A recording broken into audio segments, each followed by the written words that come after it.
Hello, everyone. I'm Tom Pounder, and welcome back for another episode of the Family Chit Chat.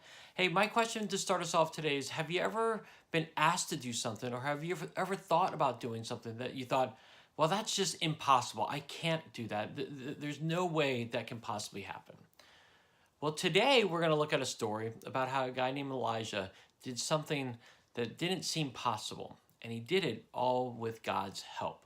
And so I want you to pause the video right now, read this story, and answer these few questions. And then when we get back, we're going to talk about this amazing event that happened with God making it all possible. We're going to see what that does and how that applies to our life today. So pause the video right now, and when you're done, press play, and we'll continue.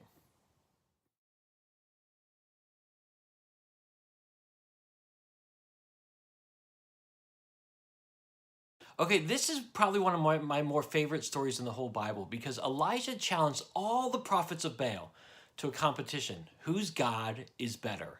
Whose God is real? Whose God can come through in any situation? And guess who's won? Elijah's God, our God. God came through. God made something that seemed impossible possible. Why?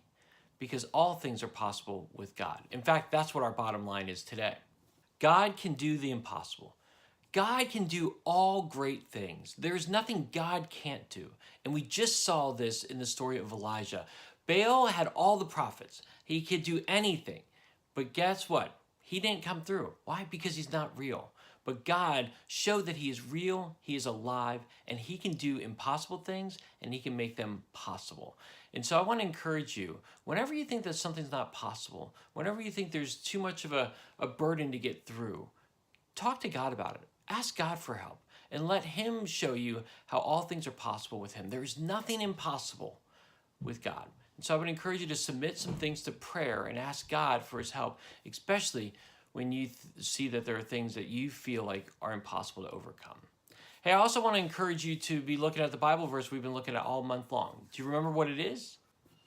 Psalm 27:13. I remain confident of this. I will see the goodness of the Lord in the land of the living. Hey, we can see the goodness of God each and every day. We have to choose to see it. And actually, if we continue to pray and ask God for him to show us the goodness that he's doing all around us, we can see that goodness of God today. So I would encourage you, memorize this verse, and I would also encourage you, again, the next time you think that something is impossible, give it over to God and see how he comes through in a big way, just like he did with Elijah. All right, everyone, that wraps up our series on confidence. If you've got a story about how you've been confident with God's help this month, hey, put it in the comment section below. I would love to hear it. All right, everyone, well, that wraps up our series, and I can't wait to see you next week with a whole new series. Have a great week, everyone.